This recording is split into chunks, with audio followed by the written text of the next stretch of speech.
जय मल्हार सर्वांना. मी आर्किटेक्ट गणेश विमल दादा केसकर.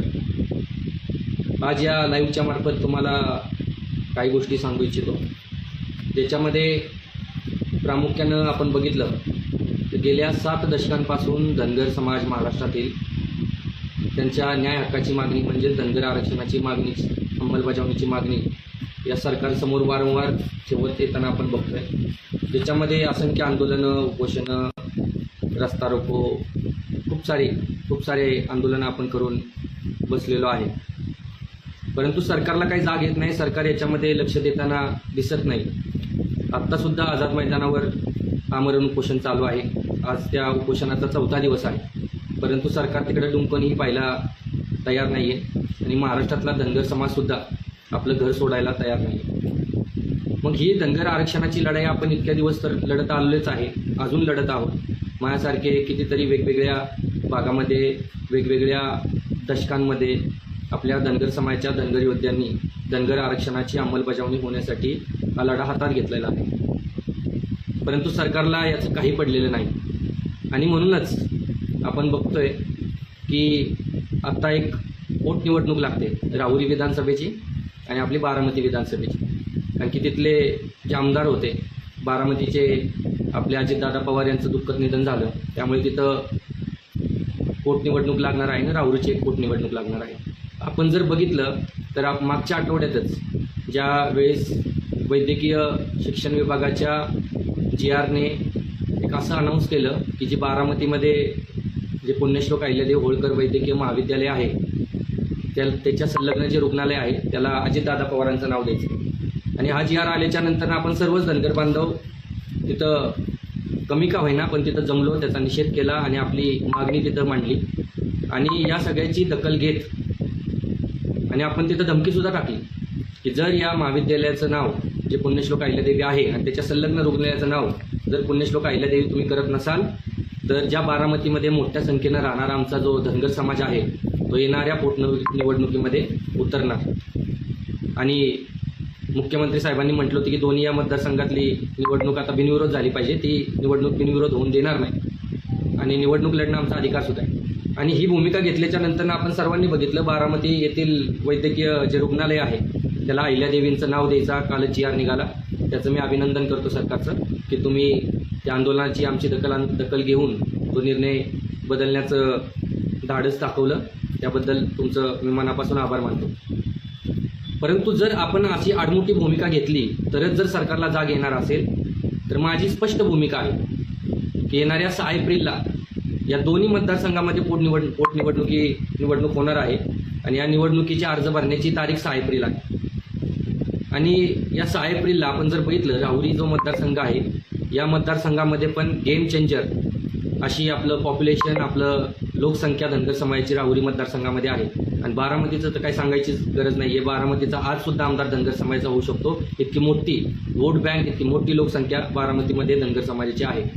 आणि त्यामुळे मला असं वाटतंय की जो 70 वर्षाचा आमचा धनगर आरक्षणाचा लढा आहे त्याच्यावर जर सरकारने तोडगा नाही काढला, कारण की राहुरी या ठिकाणी BJPचा आमदार होता त्यामुळे तिथं BJP सीट देऊ शकते आणि बारामती या ठिकाणी राष्ट्रवादी काँग्रेस पार्टीचे अजितदादा पवार हे तिथले आमदार होते त्यामुळे तिथं राष्ट्रवादी काँग्रेस पार्टी पुन्हा एकदा उमेदवारी देऊ शकते.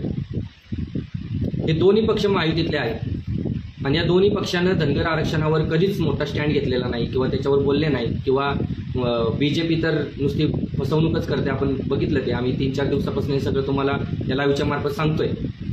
त्यामुळं मला असं वाटतंय की आता धनगर समाजाने स्टँड घ्यायची गरज आहे. धनगर समाजानं कडक भूमिका घ्यायची गरज आहे. धनगर समाजानं हा निर्धार करण्याची गरज आहे की येणाऱ्या 6 एप्रिलला अर्ज भरल्याच्या नंतर या पोटनिवडणुकीचा ही बिनविरोध तर आम्ही करूनच देणार नाही.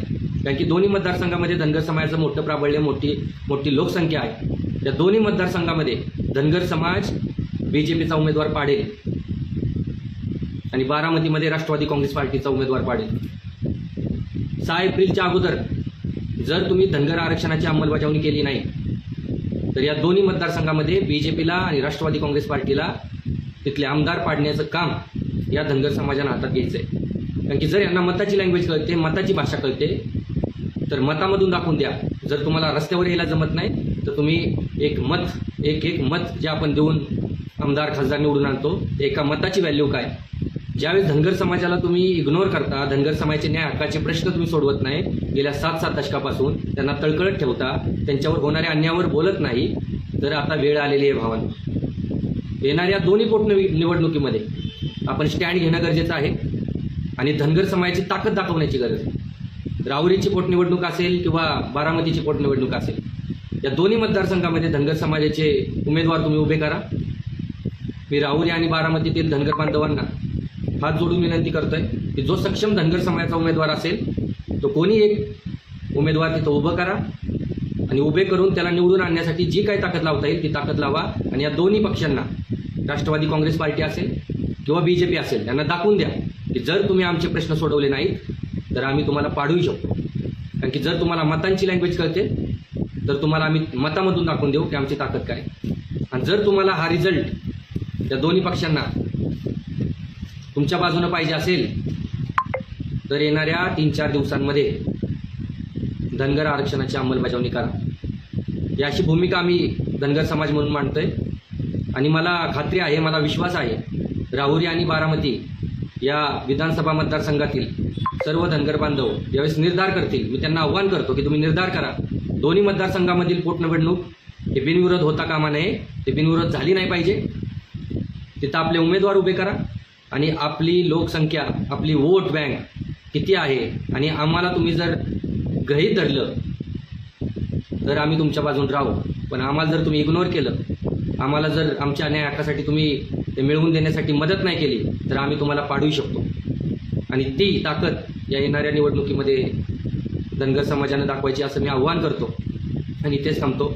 येळकोट जय मल्हार.